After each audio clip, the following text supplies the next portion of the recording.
저희가 이제 2026년을 맞이하게 됐습니다. 오늘이 1월 4일이니까 딱 4일이 지났죠.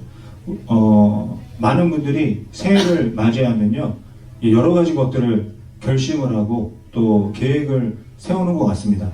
계획과 목표를 세우는 이유가 뭐예요? 올해는 좀 달랐으면 좋겠다.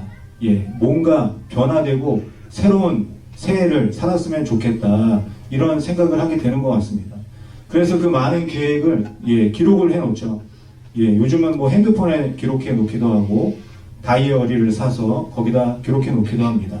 그리고 우리 예수님 믿으시는 많은 분들은 올해는 꼭 성경을 한번 일독해보면 좋겠다, 이런 계획을 세우시면서 성경 일독표를 성경책 맨 앞에다가 붙여놓고 새해를 시작하기도 합니다. 각자 원하는 목표와 계획을 가지고 많은 계획을 세우면서 이 새해를 시작을 하죠. 그런데 어떻습니까? 1월이 다 지나가기도 전에 우리가 가졌던 계획이나 목표가 흐지부지 되는 그런 일들이 많이 있는 것 같습니다. 그렇게 되면 많은 분들이 스스로에게 책망을 하죠. 아, 나는 의지가 이렇게 약한가 보다. 나는 여기까지인가 보다. 이런 생각을 하게 됩니다. 그런데 과연 나의 의지가 부족해서 이런 결과를 얻은 걸까요? 아니면 내가 열심히 하지 않아서, 내가 성실하지 않아서 이런 결과를 보게 되는 걸까요? 그 이유를요, 성경에서는 아주 분명하게 말씀을 합니다. 우리가 매번 변화에 실패하는 이유는 변화의 방법과 주체를 나 자신에게서 찾기 때문입니다.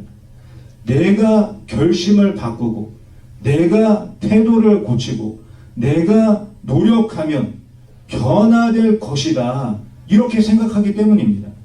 그렇지만 성경에서는 분명하게 말씀을 하시죠. 변화는 내가 만드는 것이 아니라 나를 찾아오신 예수 그리스도를 만날 때 변화가 시작되는 것이다 말씀하고 있습니다. 아멘. 오늘 우리가 함께 읽은 요한복음 21장에서도 똑같이 말씀하고 있어요. 밤새도록 제자들이 그물을 던졌습니다. 그런데 그 결과가 아무것도 없는 빈 그물만 남는 그런 결과였습니다. 이 제자들이 열심히 하지 않은 게 아니에요. 누구보다 열심히 했습니다. 성실하게 그물을 던졌습니다. 밤을 꼴딱 새면서 열심히 일했어요. 그런데 결과가 아무것도 없었다, 이렇게 말씀하고 있습니다. 그런 제자들 앞에 예수님이 부활하셔서 나타나십니다.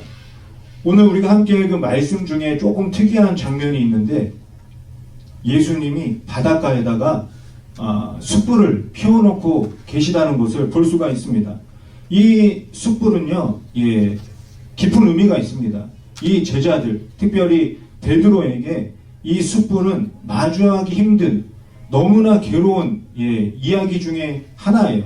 왜냐하면 요한복음 18장 18절, 오늘 우리가 읽은 성경보다 얼마 되지 않는 그 시간에 이 베드로가 그 숯불 앞에서 예수님을 부인하는 일이 있었습니다. 요한복음 18장 18절을 보면요, 그 숯불 앞에서 예수님을 모른다고 3번이나 부인하는 그런 장면을 볼 수가 있습니다. 베드로에게 이 숯불이라는 것은 실패의 기억이었어요. 예수님 앞에서 너무나 부끄러운 추억이었습니다. 그러면 어떻게 했어요? 보통 우리 같으면 그 실패와 부끄러움을 다 해결하고 난 다음에 주님을 만나야 되지 않을까? 그래야 만날 자격이 생기지 않을까? 이렇게 생각을 합니다. 내가 이 정도는 회복되어야, 내 안에 있는 이 죄가 이 정도는 해결되어야 예수님 앞에 설 수 있지 않을까 생각을 하게 됩니다. 하지만 예수님은 이 부끄럽고 실패의 상징이었던 숯불 앞에서 생선과 떡을 구워놓고 제자들을 기다리고 계셨습니다. 예수님은 실패의 이유를 묻거나 책망하지 않으시고 조용히 숯불과 함께 여러 가지 것들을 준비하고 계셨습니다. 사랑하는 성도 여러분, 여기서 우리가 깨닫는 것이 있습니다.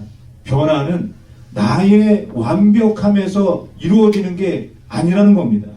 나의 실패를, 나의 부끄러움을 이미 알고 계신 예수님 앞에 나아가서 그 예수님을 만날 때 변화가 시작이 되는 것입니다. 오늘 말씀을 통해서 내 의지가 아닌, 내 열심이 아닌 예수님이 만들어주시는 진짜 변화의 원리를 발견하는 저와 여러분이 되시기를 바랍니다. 먼저 첫 번째 변화의 원리는요, 먼저 준비하시는 예수님에게 있습니다.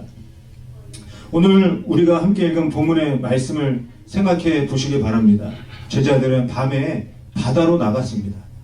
요한복음 21장 2절을 보면요, 그 밤에 7명의 제자들이 한 배에 같이 타서 바다로 나갔습니다. 이 7명의 제자들이 바다로 나간 것은요, 취미로 낚시를 하려고 바다에 나간 게 아닙니다. 이 제자들은요, 바다에서 잔뼈가 굵은 이 어부로서 아주 탁월한 전문가였습니다. 어디에 물고기가 많이 모여 있는지, 그리고 언제 그물을 던져야 많이 잡을 수 있는지 누구보다도 잘 알고 있는 그런 전문가였습니다. 이 제자들이 자신들이 가지고 있는 모든 지식과 기술을 총동원해서 밤새도록 그물을 던졌습니다. 한쪽에 던져서 안 되면 이쪽에 던져보고, 한 번에 안 되면 두 번, 세 번 열심히 그물을 던져가면서 고기를 잡으려고 했습니다. 그런데 요한복음 21장 3절에 보면요, 그 결과를 너무나 허무하게 기록을 하고 있습니다. 그 밤에 아무것도 잡지 못했다. 여기서 우리가 깨달아야 할 진리가 있습니다. 여기서 말하는 밤은요, 내 실력과 내 열심이 왕노릇하는 그런 시간을 말하고 있는 겁니다. 내가 밤새 수고하고 노력하면 무엇인가 잡을 수 있을 거다. 내가 가지고 있는 실력이면 이 정도 문제는 해결할 수 있을 거다. 이렇게 믿고 지내는 시간이 밤의 시간입니다. 하지만 하나님은 그런 우리들에게 때때로 빈 그물을 허락하실 때가 있습니다. 왜 그러시겠어요? 내 힘만으로는 도저히 채울 수 없는 그런 영역이 있다는 것을 깨닫게 하시려는 것입니다. 내 열심만으로는 바꿀 수 없는 것들이 있다는 것을 알게 하시려고 그런 일들을 우리들에게 허락을 하시는 겁니다. 여러분, 지난 한 해를 돌아보시기 바랍니다. 지난 한 해 여러분에게 밤의 시간이 있었습니까? 직장에서, 또 가정에서, 또 자녀 교육이나 건강의 문제에서 밤새 그물을 열심히 던지지 않으셨습니까? 남들보다 뒤처지지 않으려고 잠을 줄여가면서 그물을 던졌는데, 정작 새벽이 밝아올 때 내 손에 들린 그물에 아무것도 없는 텅 빈 그물만 있는 것 같은 그런 허탈함을 느껴본 시간이 있으십니까? 제자들이 그런 상태에 있었습니다. 그런데 요한복음 21장 4절을 보면요, 시간이 바뀐다고 말씀하고 있습니다. 어둠이 물러가고 새벽이 밝아온다고 말씀하고 있습니다. 제자들이 지칠 대로 지쳐서 배에서 내려서 육지로 올라옵니다. 밤새 그물질을 하느라 얼마나 힘들겠습니까? 온몸이 천근만근 근육통으로 너무나 힘들었을 겁니다. 그리고 손은 차가운 바닷물과 바닷바람 때문에 퉁퉁 부어 있었을 겁니다. 빈 그물을 끌어올릴 때 그 허탈함과 허무한 마음이 제자들의 마음속에 가득했습니다. 그런데 그 순간에 제자들의 코에 어떤 냄새가 나게 됩니다. 바다의 비린내가 아니라 저 멀리 바닷가에서 불어오는 숯불의 냄새가 나게 됩니다. 요한복음 21장 9절 말씀을 보시면, 육지에 올라보니 숯불이 있는데 그 위에 생선이 놓였고 떡도 있었다. 예수님은 밤새 실패하고 돌아온 제자들을 향해서 왜 한 마리도 못 잡았냐? 내가 배 오른편에 그물을 던져라 말하기 전에 왜 아무것도 못 잡고 이러고 있었느냐? 예수님이 책망하고 비난하지 않으십니다. 대신에 예수님은 먼저 숯불을 피워놓고 기다리고 계셨습니다. 밤새 바닷바람에 꽁꽁 얼어붙은 이 제자들의 몸과 마음을 녹여주기 위해서 숯불을 먼저 피워놓고 기다리고 계셨습니다. 제자들이 잡아놓은 물고기를, 생선을 가져오기도 전에 예수님이 제자들이 먹을 생선과 떡을 먼저 구워놓고 계셨습니다. 그때 밤이 물러가고 새벽이 밝아오기 시작했습니다. 이것이 밤에서 새벽으로 넘어가는 변화의 핵심입니다.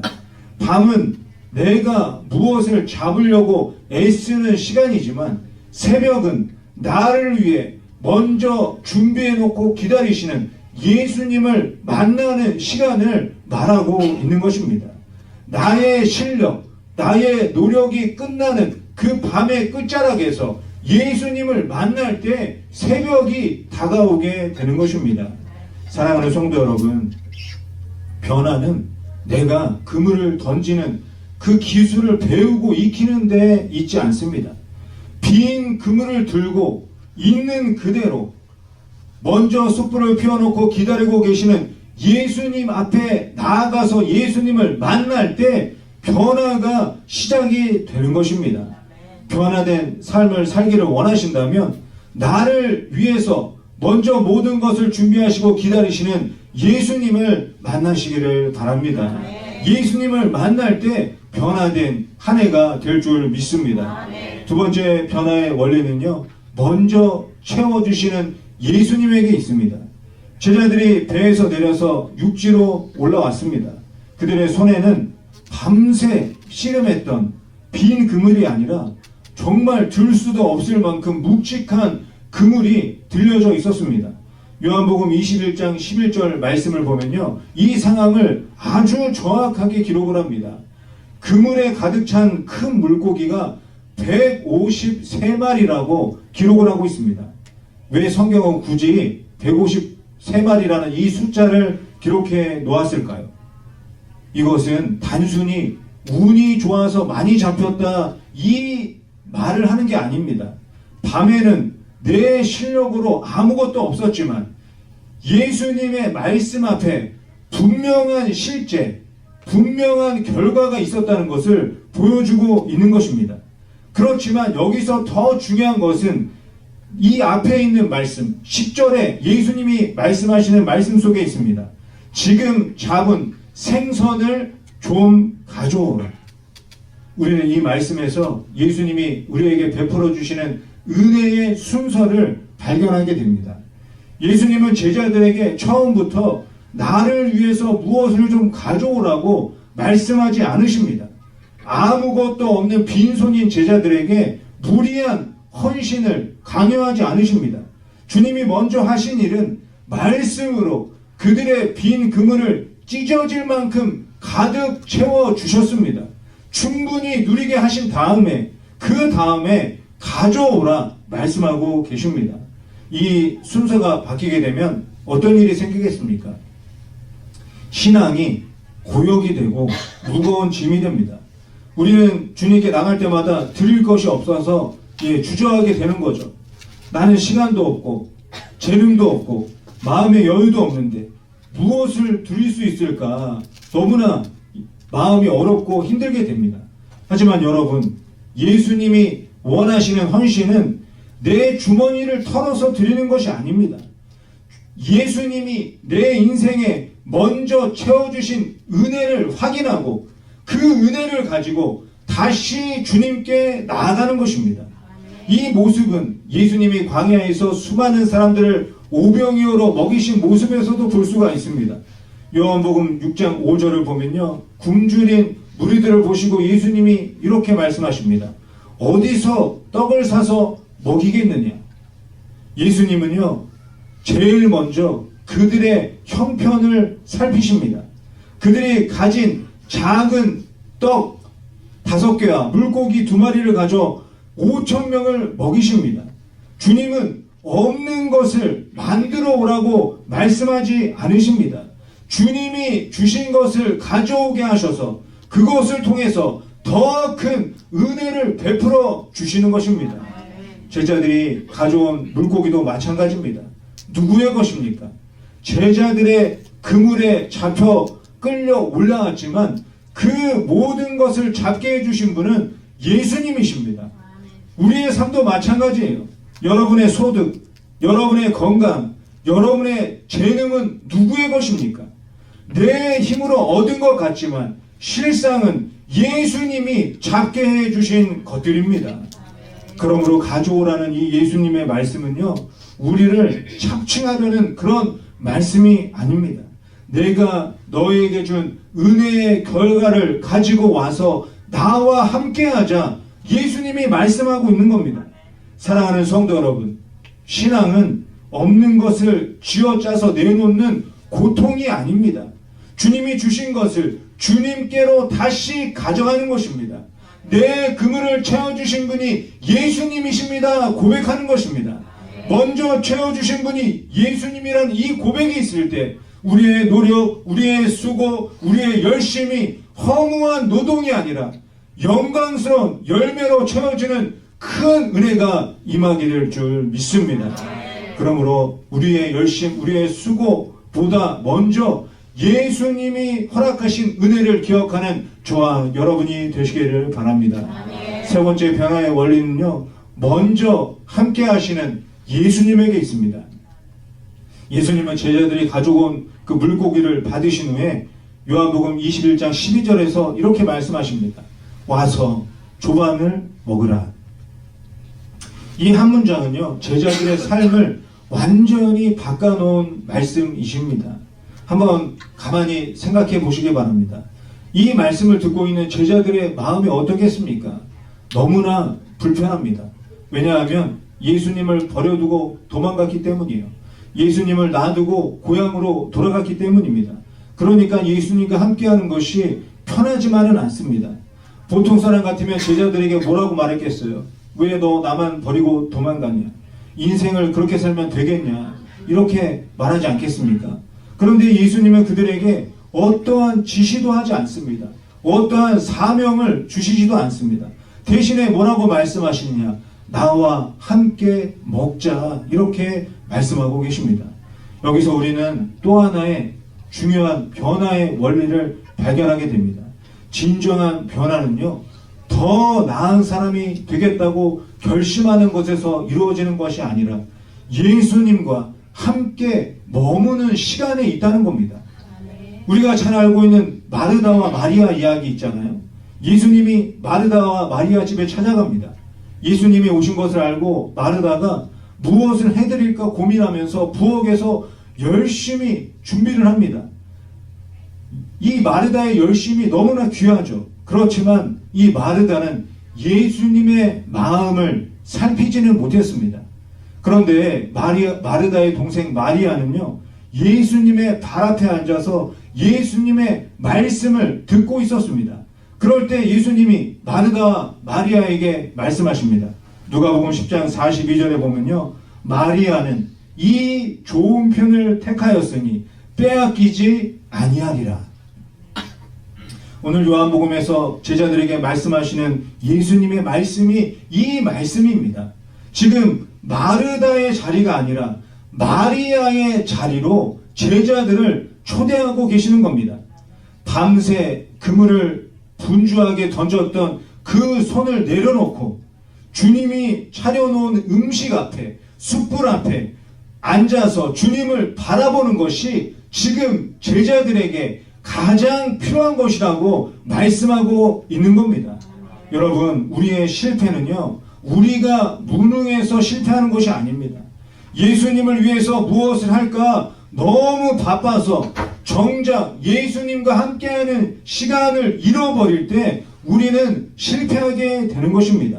사랑하는 성도 여러분, 오늘 요한복음 21장 12절 뒷부분 말씀을 보시면요, 이 제자들이 아무 말이 없습니다. 당신이 누구십니까? 묻는 자가 없습니다. 주님을 떡을 가져다가 제자들에게 주시고 생선도 구워서 주실 때 제자들은 아무 말 없이 예수님과 함께 먹고 마십니다. 여기에 분명한 원리가 있는 겁니다. 변화의 완성은 나의 열심이 아니라 예수님과 함께 하는 것, 커뮤니언에 있다고 말씀하고 있는 것입니다. 우리는 늘 순서를 착각합니다. 내가 조금이라도 열심히 해서 변화되어야 예수님 앞에 당당하지 않을까 이런 생각을 합니다. 그런데 아니라는 거예요. 주님과 친해져야 우리가 변화가 되는 것입니다. 주님과 함께 앉아서 주님이 주시는 평안을 누리고 주님의 사랑을 먹을 때 주님을 닮은 사람으로 변화된 삶을 살아가게 되는 것입니다. 예수님은 오늘도 우리를 그 자리로 부르고 계십니다. 애쓰지 말고 먼저 와서 나와 함께 먹자, 나와 함께 시간을 보내자 말씀하고 계십니다. 이 초대에 반응하고 예수님의 발 앞에 머무는 것, 이것이 우리 인생을 바꾸는 가장 확실한 길인 줄 믿습니다. 사랑하는 성도 여러분, 이제 말씀을 정리하도록 하겠습니다. 우리는 오늘 요한복음 21장 말씀을 통해서 우리 인생의 변화가 어디에서 시작되는지를 함께 보았습니다. 제자들의 삶이 밤에서 새벽으로 변화되었습니다. 빈 그물에서 가득 찬 그물로 변화되었습니다. 부끄러움과 실패의 기억에서 새로운 사명으로 바뀌었습니다. 이 모든 변화의 이유는 단 하나입니다. 제자들이 대단한 결단을 내렸기 때문이 아닙니다. 밤새도록 반성문을 썼기 때문도 아닙니다. 변화의 이유이신 예수님이 제자들과 함께 계셨기 때문입니다. 예수님은 밤새 지쳐있는 우리들을 위해서 먼저 숯불을 준비하십니다. 우리가 드릴 것이 없을 때 먼저 채워주십니다. 와서 먹으라는 따뜻한 초대로 무너진 우리들의 몸과 마음을 채워주시는 분이십니다. 우리가 변하지 못해서 괴로워할 때 예수님은 이미 우리를 변화시킬 모든 준비를 마치시고 우리를 기다리고 계십니다. 이제 우리는 2026년이라는 새로운 한 해의 출발점에 서 있습니다. 올해도 우리는 많은 계획을 가지고 이 한 해를 시작합니다. 하지만 이번만큼은 순서를 바꾸시기를 바랍니다. 무언가를 해내는 한 해가 아니라 주님을 만나는 한 해, 주님과 함께 살아가는 한 해가 되시기를 바랍니다. 여러분에게 두 가지를 말씀드리고 싶습니다. 직장에서, 가정에서, 혹은 보이지 않는 곳에서 밤새 그물을 던졌지만 빈 그물과 같은 막막한 그런 순간을 만났을 때 내가 실패했구나 말하지 마시기 바랍니다. 오히려 예수님의 새벽이 나에게 시작되었다는 그런 신호라고 믿고 예수님 앞에서 예수님을 부르시기를 바랍니다. 예수님, 저는 여기까지입니다. 주님이 시작해 주십시오. 이 고백을 할 때 여러분의 밤은 끝나고 예수님과 함께 새로운 새벽이 밝아올 줄 믿습니다.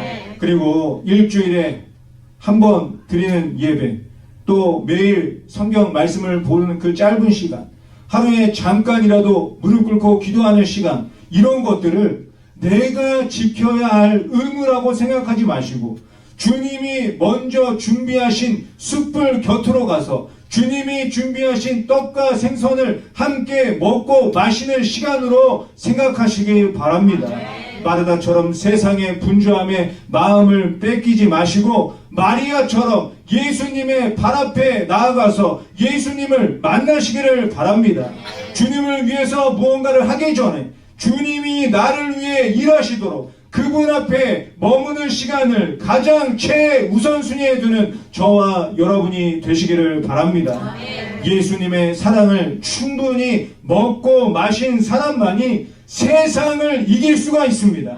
사랑하는 성도 여러분, 신앙은 내가 무엇을 하는 것이 아니라 예수님이 하신 일을 기억하고 그 일들을 누리는 것입니다. 내가 나를 바꾸려고 하면 늘 제자리이지만 예수님이 나를 만나주시면 우리는 상상할 수 없는 새로운 날을 맞이하게 될 줄 믿습니다.